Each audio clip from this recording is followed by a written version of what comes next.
سورت 4 حصوں میں ان مضامین کے اعتبار سے تقسیم ہے۔ پہلا حصہ کہ 1 سے 96 آیات تک، اس میں پہلا مضمون ہے اثبات التوحید۔ یہ ثابت کیا جاتا ہے کہ اللہ ایک ہے اپنی ذات اور اپنے صفات میں۔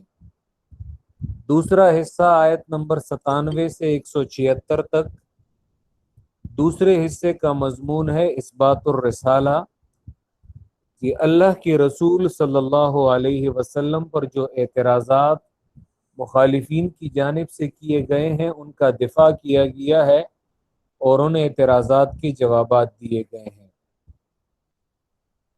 تیسرا حصہ یہ 177 سے 253 تک ہے، جس کا مضمون ہے الجہاد فی سبیل اللہ، اور چوتھا حصہ وہ 254 سے آخر تک ہے، جس کا مضمون ہے الانفاق فی سبیل اللہ تعالی۔ پہلا حصہ جو 96 آیات پر مشتمل ہے، یہ 3 ابواب میں تقسیم ہے۔ باب اول 20 آیات، باب دوم 21 سے 39 تک، جبکہ باب سوم یہ 40 سے 96 تک ہے۔ باب اول جو 20 آیات ہیں کہ اس میں سورۃ الفاتحہ کے ان 3 گروہوں کی تفصیل اور وضاحت ہے جو سورہ فاتحہ میں مختصراً اور اجمالاً گزر چکے ہیں۔ یہاں پہ ان 3 گروہوں کی تفصیل اور وضاحت ہے، ان کے صفات اور ان کا دنیاوی حکم اور اخروی حکم، یہ دونوں ذکر کیے جاتے ہیں۔ اور یہی پہلا باب یہ آنے والے دوسرے باب کے لیے جو آیت نمبر 21 سے شروع ہوتا ہے، دوسرے باب کے لیے یہ بطور تمہید ہے۔ یاد رکھیں یہ پہلا باب سورہ فاتحہ کی آخری آیات کے لیے تفصیل ہے، جبکہ آنے والے باب کے لیے یہ بطور تمہید ہے۔ اور یہ انشاءاللہ میں آیت نمبر 21 میں یہ ذکر کروں گا کہ ہم نے یہ 20 آیات جو پڑھ لی، تو یہ 20 آیات اس دوسرے باب کے لیے یہ بطور تمہید ہے۔ ٹھیک ہے، انشاءاللہ آپ کو وہاں پہ صحیح سمجھ آئے گی۔ تو قرآن اسی طرح کنیکٹڈ ہے آپس میں، اور یہ مربوط کلام ہے۔ کہ سورۃ البقرہ کے آغاز میں ترغیب الی القرآن، ذالک الکتاب لا ریب فیہ ھدی للمتقین، پھر منعم علیہم کی 5 صفات۔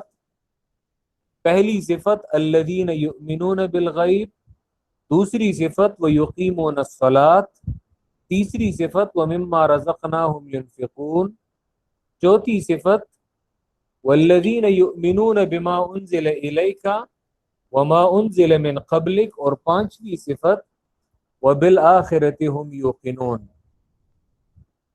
کہ ان کا دنیاوی حکم اولئک علی ھدی من ربہم، اور ان کا اخروی حکم اولئک هم المفلحون۔ پھر آیت نمبر 6 اور 7 میں سورۃ الفاتحہ کا جو دوسرا گروہ تھا مغضوب علیہم، یہاں پہ ان کی تفصیل ان 2 آیات میں کی گئی کہ ان الذین کفروا، اس آیت پہ ہم نے اشکال ذکر کیا کہ اگر کفروا سے مراد آپ عام کافر مراد لے لیں تو اس میں تو یہ کہا گیا ہے کہ وہ ہرگز ایمان نہیں لاتے، آپ انہیں بیان کریں یا نہ کریں، لیکن یہاں پہ مراد کفر سے کفر عناد ہے۔ کفر کی 2 قسمیں ہیں، کفر جہل اور کفر عناد۔ تو یہاں پہ جہالت کی وجہ سے جو کفر کرتے ہیں وہ مراد نہیں، بلکہ وہ تو ایمان لے آتے ہیں جب وہ سمجھ جاتے ہیں۔ یہاں پہ کافروں سے مراد وہ لوگ ہیں جنہوں نے انکار کیا ہے ضد اور عناد کی وجہ سے۔ تو بے شک وہ لوگ جنہوں نے انکار کیا ہے ضد اور عناد کی وجہ سے، یا بے شک وہ لوگ جنہوں نے حق چھپایا ہے جیسے یہود ضد اور عناد کی وجہ سے، تو اگر آپ انہیں ڈرائیں یا نہ ڈرائیں وہ ایمان نہیں لاتے۔ کہ ان کا دنیاوی حکم ختم اللہ علی قلوبہم وعلی سمعہم وعلی ابصارہم غشاوہ، دنیا میں یہ 3 اسباب ہدایت تھے، یعنی یہ ہدایت انہی 3 اسباب کے ذریعے انسان حاصل کر سکتا تھا، لیکن اللہ نے ان سے یہ اسباب ہدایت یہ چھین لیے ان کے انکار کی وجہ سے، ان کے کفر کی وجہ سے۔ کہ اللہ نے ایسا نہیں کیا کہ اللہ نے کہ ان کے دل جو ہے وہ پہلے سے بند کر دیے، نہیں، بلکہ ان کے انکار اور ان کے کفر کی وجہ سے ان کے دلوں پر مہر لگا دی گئی۔ اور ان کا اخروی حکم وَلَهُمْ عَذَابٌ عَظِيمٌ، یہ کل والے سبق میں ہم نے وَمِنَ النَّاسِ مَن يَقُولُ آمَنَّا بِاللَّهِ آیت نمبر 8 سے کہ آیت نمبر 16 تک منافقین کی 10 صفات یہ ذکر کی جاتی ہیں، اور منافقین کا یہ تذکرہ یہ جو صراحتاً کافر ہیں ان سے زیادہ کیا جا رہا ہے، کیونکہ وجہ یہ ہے کہ جو واضح کافر ہیں، جو بالکل اعلانیہ کافر ہیں، وہ تو ہر کسی کو پتہ چلتا ہے کہ یہ میرا دشمن ہے، جبکہ منافق آستین کا سانپ ہوتا ہے، تو انہیں تم صفات کے ذریعے سے یہ پہچان سکو گے، تو اس لیے ان کی ڈیٹیل، ان کی وضاحت یہ زیادہ آیات میں کی جا رہی ہے، کیونکہ منافق بظاہر اپنے آپ کو دوست جو ہے وہ تمہیں یقین کراتا ہے، باور کراتا ہے، لیکن در حقیقت وہ نقصان پہنچانے والا ہوتا ہے۔ تو 10 صفات ہم نے کل ذکر کی تھی، جن میں 5 صفات وہ آلریڈی ہم پڑھ چکے ہیں۔ پہلی صفت آیت نمبر 8 میں قول اور قلب میں تضاد، دوسری صفت یخادعون اللہ، دھوکے باز ہیں، تیسری صفت وما یشعرون، عدم شعور، ان میں شعور نہیں ہے، چوتھی صفت ان کے دلوں میں مرض ہے منافقت کا، شک کا، اور پانچویں صفت یکذبون، جھوٹ بولنے والے ہیں، جھوٹ بولتے ہیں۔ جی آج کے سبق میں جی آیت نمبر 11 وَإِذَا قِيلَ لَهُمْ لَا تُفْسِدُوا فِي الْأَرْضِ قَالُوا إِنَّمَا نَحْنُ مُصْلِحُونَ، کہ اس آیت میں منافقین کی چھٹی صفت یہ بیان کی جاتی ہے، اور وہ کیا ہے کہ کام فساد کا اور نام اصلاح کا، کام کرتے ہیں فساد کا اور کہتے ہیں اسے اصلاح، اور یہ ایک بہت ہی ناکارہ صفت ہے اگر یہ کسی میں آ جائے کہ وہ کام تو کرے فساد کا اور نام دے اسے اصلاح کا۔ کہ اس کی جو سب سے واضح مثال ہے وہ بدعت کی شکل میں ہے۔ بدعت یہ وہ فساد کا کام ہے کہ شیطان لوگوں سے عبادت کے نام پہ کرواتا ہے۔ بدعت کہتے ہیں ہر وہ نیا کام جو دین میں ثواب سمجھ کر اسے ایجاد کیا جائے، جیسے مثلا بہت سارے ایسے کام ہیں کہ جو لوگ دین اور ثواب کی نیت سے آج انہوں نے ایجاد کی ہے، جیسے مثلا عید میلاد النبی ہے، جس کا کوئی ثبوت نہیں ہے نہ رسول اللہ سے نہ صحابہ کرام سے۔ اسی طرح کل جو میں نے حیلہ اسقاط کا جو دائرہ ہے یہ لوگ کرتے ہیں، لیکن اس کا کوئی ثبوت نہیں نہ قرآن میں نہ حدیث میں۔ اسی طرح بہت سارے ایسے خرافات ہیں، جیسے مثلا محرم میں اپنے آپ کو یہ پیٹنا اور یہ چیزیں، اب اس کا اسلام سے کوئی تعلق نہیں ہے، یہ تمام، اور لوگ اسے دین اور عبادت سمجھ کر کرتے ہیں، جیسے ہمارے ہاں مردوں کے پیچھے چہلم کیے جاتے ہیں، یہ تمام بدعات ہیں، ان کا کوئی ثبوت نہیں ہے، لیکن لوگ ثواب اور عبادت کے نام سے یہ کرتے ہیں۔ تو ہوتا ہے کام فساد کا، لیکن نام دیتے ہیں اسے اصلاح کا۔ وَإِذَا قِيلَ لَهُمْ لَا تُفْسِدُوا فِي الْأَرْضِ چھٹی صفت ہے، اور جب کہا جاتا ہے ان سے فساد نہ کرو زمین میں فساد نہ کرو، شرک نہ کرو، بدعت نہ کرو، اسی طرح فساد نہ کرو، لوگوں کو نقصان نہ پہنچاؤ، قالو تو کہتے ہیں یہ لوگ انما نحن مصلحون، بے شک ہم ہیں اصلاح کرنے والے، ہم تو اصلاح کرنے والے لوگ ہیں۔ حالانکہ قرآن کہتا ہے الا اسے حرف تنبیہ کہتے ہیں نحو کی اصطلاح میں، کہ الا خبردار، انہم بے شک یہی لوگ، ہم المفسدون یہی لوگ فساد کرنے والے ہیں، ولکن لا یشعرون لیکن یہ لوگ نہیں سمجھتے، لیکن یہ لوگ یہ نہیں جانتے کہ یہ لوگ فساد کر رہے ہیں۔ تو یہ ایک بہت ناکارہ حربہ ہے شیطان کا، ایک بہت بڑا حربہ ہے شیطان کا کہ وہ انسان کو ایسے کام میں مبتلا کر لے کہ وہ ہو کام فساد کا لیکن نام اسے دے وہ اصلاح کا۔ ٹھیک ہے، تو لا تفسدوا فی الارض قالوا انما نحن مصلحون، کہ اس ملک میں آپ بہت سارے ایسے لوگ ہیں جنہوں نے اپنی اپنی جماعتوں اور اپنی اپنی تنظیموں کے نام بڑے خوشنما نام رکھے ہوتے ہیں، اور ان میں ایسے ایسے نام ہوتے ہیں، اٹریکٹیو نام ہوتے ہیں، آپ کہیں گے کہ اسلام کی خدمت اگر کوئی کرنے والا ہے تو یہی جماعت اور یہی تنظیم اسلام کی خدمت، حالانکہ وہ صرف نام اسلام کا وہ استعمال کرتے ہیں جبکہ کام ان کا وہ فساد والا کام ہوتا ہے۔ بظاہر نام اصلاح والا نام شو کرتے ہیں لیکن کام ان کا فساد والا کام ہوتا ہے۔ ٹھیک ہے، تو یاد رکھیں ان چیزوں پہ دھوکہ وہ نہیں کھانا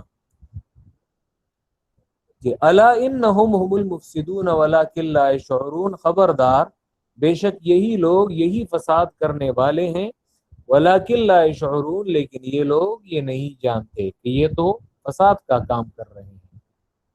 ساتویں صفت، صحابہ کرام کو بے وقوف کہتے ہیں۔ وَإِذَا قِيلَ لَهُمْ، اور جب کہا جاتا ہے ان سے، ان منافقین سے، آمنو ایمان لاؤ، کہ اللہ پر ایمان لاؤ، پیغمبر پر ایمان لاؤ، کیسا ایمان؟ کما آمن الناس، جیسا کہ ایمان لائے ہیں صحابہ کرام، کہ الناس سے مراد آپ تمام تفاسیر دیکھ لیں، بلکہ اس پر مفسرین کا اجماع ہے کہ الناس سے مراد یہاں پہ صحابہ کرام ہے۔ صحابہ کرام کو یہاں پہ ایمان میں حق کا معیار جو ہے وہ قرآن نے قرار دیا ہے، یعنی وہی ایمان معتبر ہے جو صحابہ کرام جیسا اخلاص والا ایمان ہو، کہ ایمان لاؤ جیسا کہ ایمان لائے ہیں صحابہ کرام، صحابہ کرام جیسے اخلاص والا ایمان لاؤ۔ منافقین کو ترغیب دی جا رہی ہے کہ اگر ایمان لانا ہے تو صحابہ کرام جیسے مخلصانہ ایمان لاؤ، جیسا کہ وہ اخلاص والا ایمان لائے ہیں۔ قالو، تو منافق کیا کہتا ہے ان کے بارے میں کہ انؤمن کما آمن السفہاء، کہ آیا ہم ایمان لائیں جیسا کہ ایمان لائے ہیں بے وقوف۔ صحابہ کرام کو بے وقوف کہنے والا کون ہے؟ منافق ہے۔ یہ الا، خبردار، حرف تنبیہ ہے، خبردار، ہوشیار رہو، یاد رکھو جو صحابہ کرام کو بے وقوف کہتا ہے تو یہ لوگ کیا ہیں؟ یہ خود بے وقوف ہیں۔ کہ الا انہم هم السفہاء، خبردار بے شک یہی لوگ یہی بے وقوف ہیں، ولکن لا یعلمون لیکن یہ لوگ نہیں جانتے، جاہل ہیں۔ یہی لوگ بے وقوف ہیں جو صحابہ کرام جیسے ایمان نہیں لاتے اور الٹا انہیں بے وقوف کہتے ہیں۔ یاد رکھیں صحابہ کرام یہ معیار حق ہیں، صحابہ کرام یہ معیار حق ہیں، اور امت کا اس بات پہ اتفاق ہے کہ صحابہ کرام جی ان کی اچھائی جو ہے وہ ذکر کی جائے گی اور ان کی برائی جو ہے ان سے اپنی زبانوں کو یہ روکا جائے گا۔ یہ آج کے دور میں بہت سارے لوگ اور بہت ساری جماعتیں اور بہت ساری تنظیمیں اور بہت سارے لوگ ایک سوچی سمجھی منصوبہ بندی کے تحت صحابہ کرام کو بدنام کرنا چاہتے ہیں۔ یاد رکھیں کہ انبیاء علیہ السلام کے حوالے سے امت کا عقیدہ یہ ہے کہ پیغمبر وہ معصوم ہوتے ہیں، پیغمبر معصوم ہوتے ہیں، جبکہ صحابہ کرام وہ معصوم نہیں ہیں، ان سے گناہ سرزد ہوئے ہیں لیکن وہ محفوظ ہیں۔ محفوظ کا کیا معنی؟ یعنی مطلب یہ کہ ان کے گناہوں کو اللہ نے بخش دیا ہے، اور صحابہ کرام انہیں اللہ نے اپنی رضا کا سرٹیفکیٹ دیا ہے۔ رضی اللہ عنہم ورضوا عنہ، اللہ ان سے راضی ہے اور وہ اللہ سے راضی ہے۔ اب اللہ ان سے راضی ہے، اور لیکن آج کا ایک شخص وہ کہتا ہے میں ان سے راضی نہیں ہوں، تو یاد رکھو یہ ویسے ہی اپنی عاقبت خراب کر رہا ہے، اور یہ صحابہ کرام ان کے مقام کو اور مرتبے کو نہیں گھٹا سکتا۔ بخاری کی روایت میں آتا ہے لا تسبوا اصحابی، میرے صحابہ کو تم برا بلا نہ کہو، میرے صحابہ کو تم برا نہ کہو، بلکہ لو ان احدکم انفق مثل احد ذهبا، تم میں سے اگر کوئی احد پہاڑ کے برابر سونا خرچ کرے، یعنی اسے خیرات کرے، تو یاد رکھو ما بلغ مد احدہم ولا نصیفا، صحابہ کرام جو ایک مٹھی برابر کوئی چیز وہ خیرات کرتے ہیں، تو ایک مٹھی برابر خیرات کے تمہارا وہ احد پہاڑ جتنا پورا سونا خرچ کرنا، وہ ان کے وہ ایک مٹھی خیرات کے برابر نہیں ہے، بلکہ ایک مٹھی تو کجا ولا نصیفہ، آدھی مٹھی کے برابر بھی نہیں ہے۔ صحابہ کرام اگر آدھی مٹھی ایک چیز خیرات کریں اور تم احد پہاڑ جتنا سونا جو ہے وہ خرچ کرو، تو یاد رکھو وہ تمہارا وہ احد پہاڑ جتنا سونا خرچ کرنا صحابہ کرام کے اس تھوڑے سے مال کو لگانے کے برابر وہ نہیں پہنچتا۔ اسی صورت میں آ جائے گا بلکہ پہلے پارے کے بالکل آخری پیج پہ فَإِنْ آمَنُوا بِمِثْلِ مَا آمَنْتُمْ بِهِ فَقَدْ اهْتَدَوْا، وہاں پہ انشاءاللہ ہم ذکر کریں گے یہود و نصارہ کہتے ہیں وَقَالُوا كُونُوا هُودًا أَوْ نَصَارَىٰ تَهْتَدُوا، وہ کہتے ہیں تم یہودی یا نصرانی بن جاؤ ہدایت پالو گے۔ تو وہاں پہ اللہ نے پھر ہدایت کے اصول بتائے ہیں کہ ہدایت کس چیز میں ہے۔ تو ایک تو اللہ نے فرمایا کہ تم ایمان لاؤ اللہ کی کتاب پر، پیغمبروں پر، اور پھر اس کے بعد اللہ فرماتے ہیں کہ ہدایت کا راستہ کیا ہے، فَإِنْ آمَنُوا بِمِثْلِ مَا آمَنْتُمْ بِهِ فَقَدْ اهْتَدَوْا، یہ لوگ اگر ایمان لائیں اس ایمان جیسا جیسا کہ تم ایمان لائے ہو اے صحابہ کرام، تو تحقیق یہ ہدایت پالیں گے۔ ہدایت کا راستہ تب ہی پائیں گی جب یہ تم لوگوں جیسا ایمان لے آئیں گے۔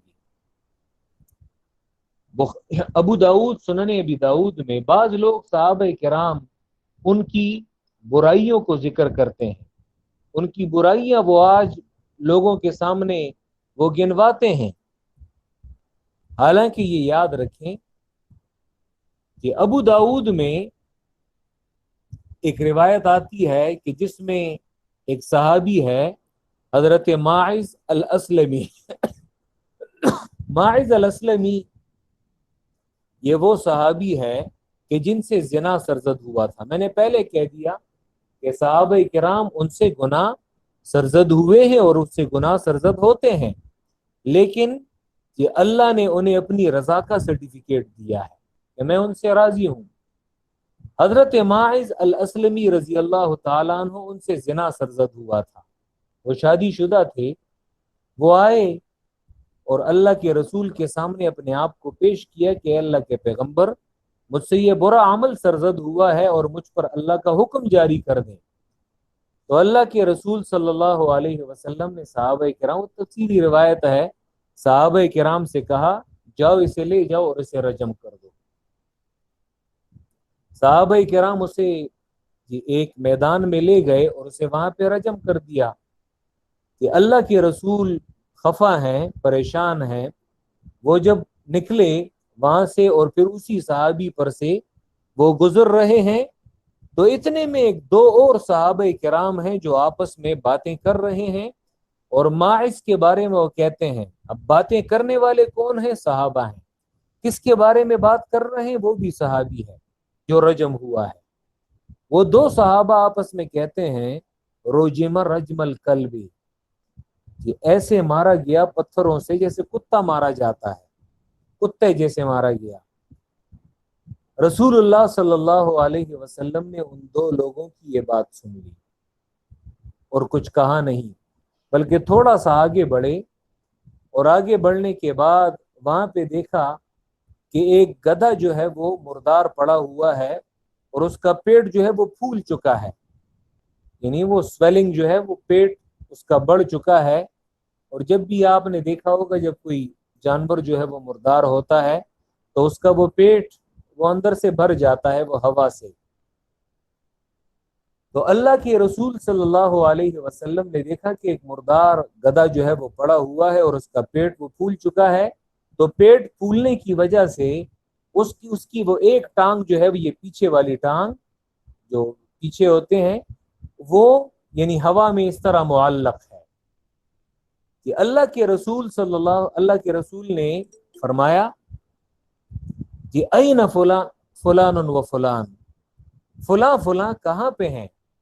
یہ انہی دو افراد کو اللہ کے پیغمبر نے یاد کیا کہ جن لوگوں نے اس صحابی کے بارے میں یہ الفاظ کہے تھے، رجم رجم القلب، این فلان و فلان، فلاں فلاں کہاں ہیں؟ تو اتنے میں وہ دونوں صحابہ نے جب اپنا نام سنا تو آئے، وہ حاضر ہوئے، نحن ذان یا رسول اللہ، ہم یہاں پہ ہیں اللہ کے پیغمبر۔ وہ دونوں بھی سواری پر سوار تھے کہ اللہ کے پیغمبر نے ان دونوں صحابہ سے کہا انزلا، اترو اس سواری سے، فکلا من جیفت ھذا الحمار، کھاؤ اس مردار گدے کا گوشت، اس مردار گدے کا گوشت کھاؤ، فما نلتما من عرض اخیکما اشد من اکل ھذا الحمار، ابھی جب تم لوگ اپنے بھائی کی عزت کو نوچ رہے تھے اپنی غیبت سے، اس سے اچھا ہے کہ اس مردار گدے کا گوشت کھاؤ۔ باتیں کرنے والے کون ہیں؟ صحابہ ہیں۔ کن کے پیچھے بات کی ہے؟ صحابی کے پیچھے بات کی ہے۔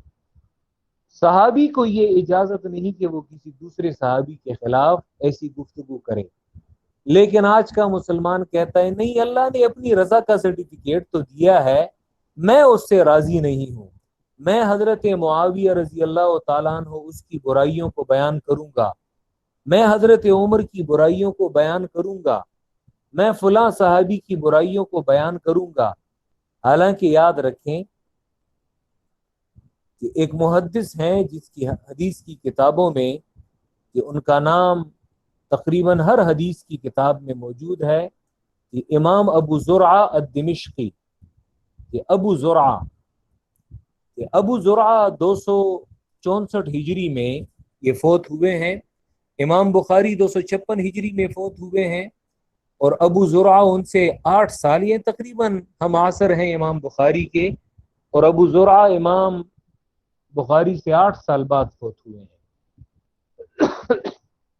کہ ابو زرعہ رحمہ اللہ 264 ہجری میں ان کی ڈیتھ ہے، کہ ان کا قول علماء نے ذکر کیا ہے، جیسے الکفایہ میں خطیب بغدادی نے ذکر کیا ہے، خطیب بغدادی 463 میں وہ فوت ہوا ہے، اسی طرح العواصم من القواسم میں ابن العربی نے اس کا قول ذکر کیا ہے۔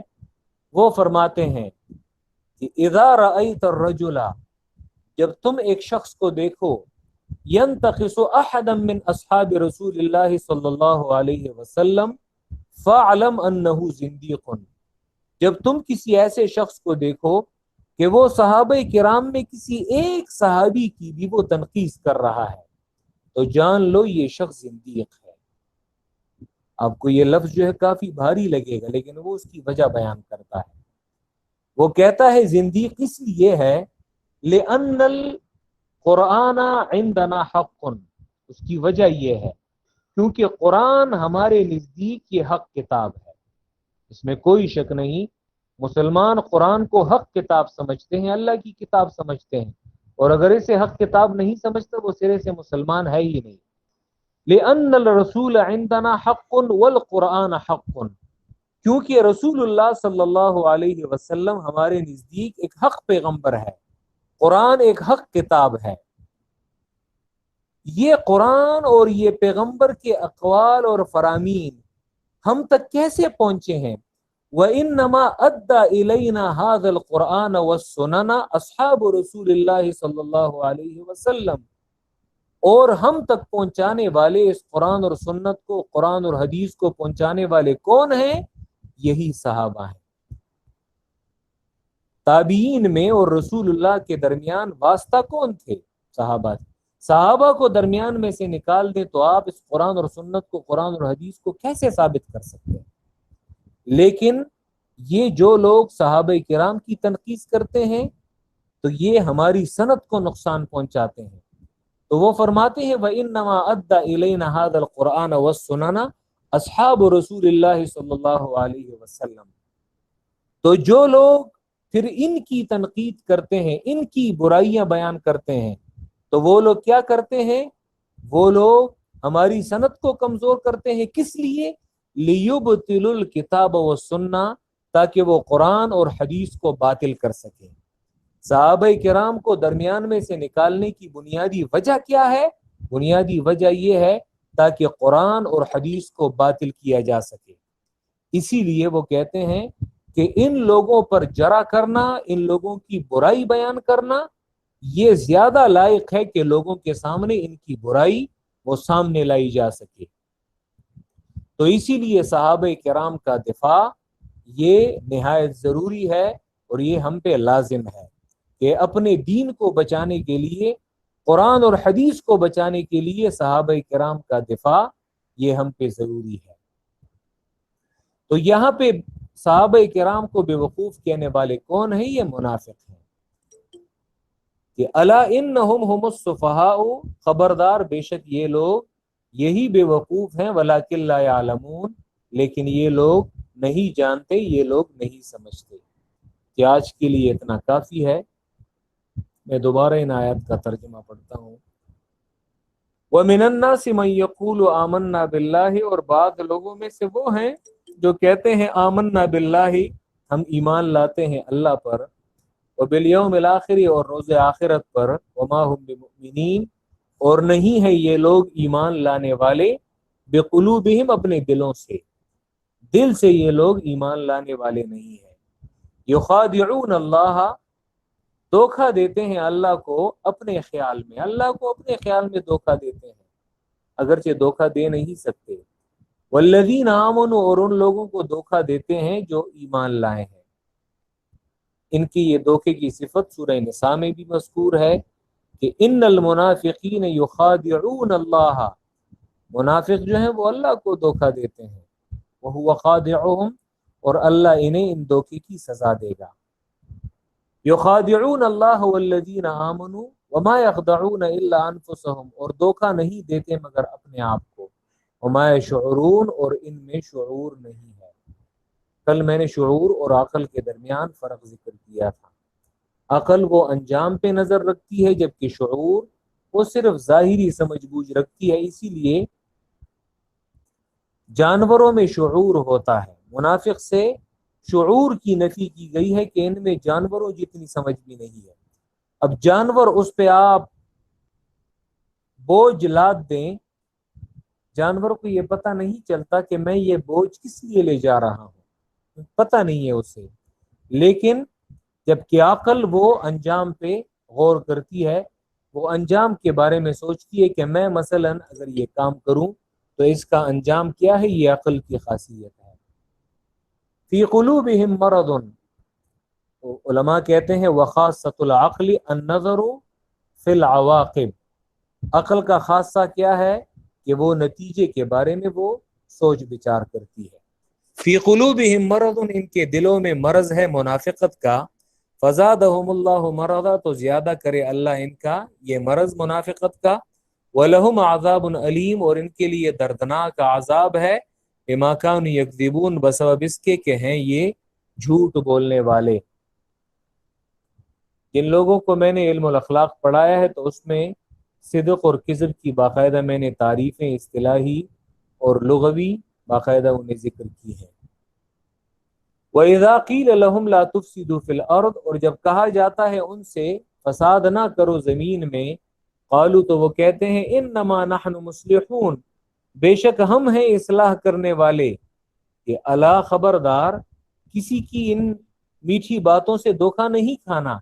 بہت سارے لوگ کہیں گے میں اصلاح کرنے والا ہوں، لیکن الا، خبردار، انہم المفسدون، بے شک یہ لوگ یہی فساد کرنے والے ہیں، ولکن لا یشعرون، لیکن یہ لوگ یہ نہیں سمجھتے۔